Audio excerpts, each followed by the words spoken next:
Բարև։ ԱՄՆ Ջորջիա նահանգի տեխնոլոգիական ինստիտուտի գիտնականներն արել են այն, ինչը նախկինում անհնարին էր թվում։ Նրանք կարողացել են մոդելավորել միաժամանակ 33 հրթիռային շարժիչների տուրբուլենտ հոսքը։ Սա պատմության մեջ խոշորագույն հիդրոդինամիկական սիմուլյացիան է, որը ներառում է ազատության ավելի քան քվադրիլիոն աստիճան։ Մասշտաբները հասկանալու համար քվադրիլիոնը հավասար է միլիարդ հատ միլիոնի, դա 1.15 զրոյով, ու բոլոր այս պարամետրերը El Capitan գերհամակարգիչը հաշվարկել է միաժամանակ հասկանալու համար ինչ վարքագիծ են դրսևորում հրթիռի մեկնարկին ու արդեն բաց տիեզերքում միմյանց հանդիպող շիկացած արտաժայթքումները։ Ինչու է սա անհրաժեշտ։ Գերծանր հրթիռների նոր սերունդը SpaceX-ի Super Heavy-ից մինչև բազմակի օգտագործման ապագա հսկաներ, մի քանի խոշոր շարժիչի փոխարեն օգտագործում է տասնյակ ավելի փոքր շարժիչներ։ Դա ավելի հարմար է, էժան եւ հուսալի, սակայն կա նաեւ խնդիր։ Երբ դրանք աշխատում են միաժամանակ, 10 մախ արագությամբ սլացող արտաժայթքման հոսքերը սկսում են այնքան ուժեղ փոխազդել միմյանց հետ, որ շիկացած գազերը կարող են հետ ցատկել հրթիռի տակ ու այրել շարժիչները,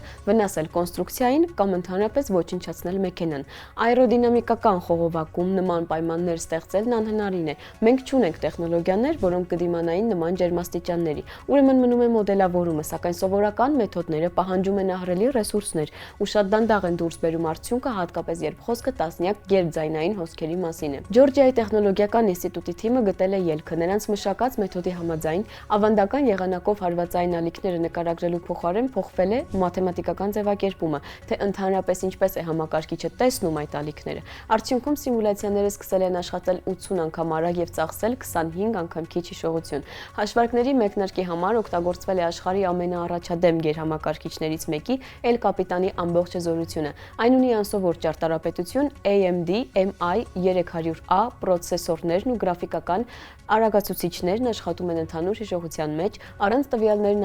այստեղ պատճենելու։ Թիմը օգտագործել է բոլոր 11136 հանգույցները, ինչը միաժամանակ 44000 արագացուցիչ է։ Այն, ինչ նախկինում համարվում էր մի քանի շաբաթվա խնդիր, մեքենան լուծել է մի քանի ժամում, իսկ էներգածախսը հաջողվել է կրճատել գրեթե 5 անգամ։ Այս հաջողությունը վերաբերում է ոչ միայն տիեզերական տեխնոլոգիաներին, այլ նոր մեթոդը կարելի է կիրառել ամենուր, որտեղ անհրաժեշտ է կանխատեսել արագ հոսքերի վարքագիծը, ինքնաթիռների աղմուկի մոդելավորման մեջ, կենսաբժշկական հիդրոդինամիկայում, ինժեներական համակարգերի միկրոսկոպիկ հոսքերի ուսումնասիրության ոլորտում եւ այլն։ Այսինքն ցանկացած իրավիճակում, որտեղ անհրաժեշտ է առանց արհեստական պարզացումների, տուրբուլենցիայի ճշգրիտ մոդելավորում։ Կա եւս մեկ հետաքրքիր դետալ, El Capitan-ը ստեղծվել էր միջուկային զենքի հետ կապված հաշվարկների իրականացման համար, սակայն առաջին խնդիրը, որի մասին բարձրաձայն խոսվեց, ինժեներներին օգնելն էր, որպեսզի նրանց հրթիռը չայրվի սեփական արտաժայթքումներից։ Աստղագետները հայտնաբերել են գալակտիկա, որը չպետք է հասցներ ձևավորվել։ Ջեյմս Վեբի տիեզերական աստղադիտակի հայտնաբերված Canucks LRD-Z8.6 ինդեքսով օբյեկտը առաջացել է մեծ պայթյունից ընդամենը 500 միլիոն տարի անց ու արդեն պարունակում է շուրջ 100 միլիոն արեգակի զանգվածի գերհսկա սև խոռոչ։ Այդքան երիտասարդ տիեզերքի համար սա գրեթե անհնարին թվացող արդյունք է, որը ստիպում է վերանայել գերհսկա սև խոռոչների աճի ժամանակակից մոդելները։ Խնդիրն այստեղ հին է եւ սկզբունքային։ Տիեզերական պատմության առաջին միլիարդ տարիների ընթացքում մենք տեսնում ենք սև խոռոչներ, որոնք չափազանց հասուն տեսք ունեն իրենց տարիքի համար։ Դրանց սրընթաց աճը բացատրելու համար գիտնականներն առաջարկում են տարբեր հիպոթեզներ։ Էդինգտոնի սահմանը գերազանցող էքստրեմալ ագրեսիայից մինչև գազային ամպերի ուղղակի կոլապսի արդյունքում առաջացած սաղմեր ու անգամ սկզբնական սև խոռոչներ, որոնք առաջացել են տիեզերքի ծնունդից գրեթե անմիջապես հետո։ Սակայն այս մոդելներից յուրաքանչյուրն ունի իր սահմանափակումները։ Լյուբլյանի համալսարանի գիտնականների թիմը ներկայացրել է հերթական մարտահրավերը դասական տեսության համար։ Canucks LRD-Z8.6-ը դարձել է ամենահեռավոր հայտնի գալակտիկան։ Այն հայտնաբերվել է խորը դիտարկման Canucks տվյալներում MAX J1149.5 + 2223 կուտակման շրջակայքում ու ուսումնասիրվել Ջեյմս Վեբի տիեզերական աստղադիտակի NIRC-AM ու NIRSPEC գործիքներով։ Գալակտիկայի կարմիր շեղումը 8.631 է, ինչը զգալիորեն գերազանցում է նախորդ ռեկորդը։ Առավել հետաքրքիր են այս հնագույն գալակտիկայի հատկությունները։ Աստղային զանգվածը հասնում է արեգակի 4.5 միլիարդ զանգվածին, որում մետաղների պարունակությունը չափազանց փոքր է, արեգակում մետաղների պարունակության 1/10-ից պակաս։ Գալակտիկան կոմպակտ է, էֆեկտիվ շարավիղը չի հասնում 70 պարսեկի, սակայն այստեղ տեղի ունենում ակտիվ աստղաառաջացում տարեկան մոտավորապես արեգակի 50 զանգված, ինչը անսովոր շատ է տիեզերական էվոլյուցիայի նման վաղ փուլի համար։ Սպեկտրերը համապատասխանում են շիկացած իոնացված գազի եւ ակտիվ միջուկի առկայությանը։ Հենց այստեղ է թաքնված 100 միլիոն արեգակի զանգվածի գերհսկա սև խոռոչը եւ իր բնութագրերով օբյեկտը վերաբերում է միայն վերջերս ուսումնասիրության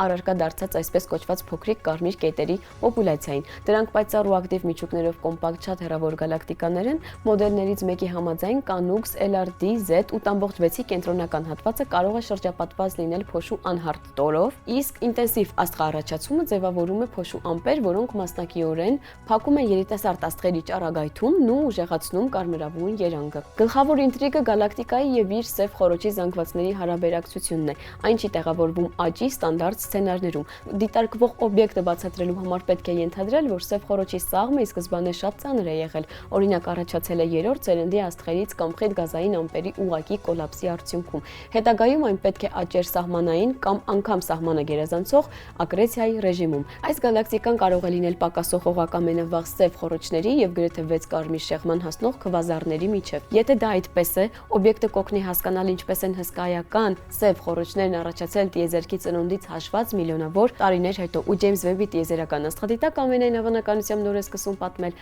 այդ պատմությունները։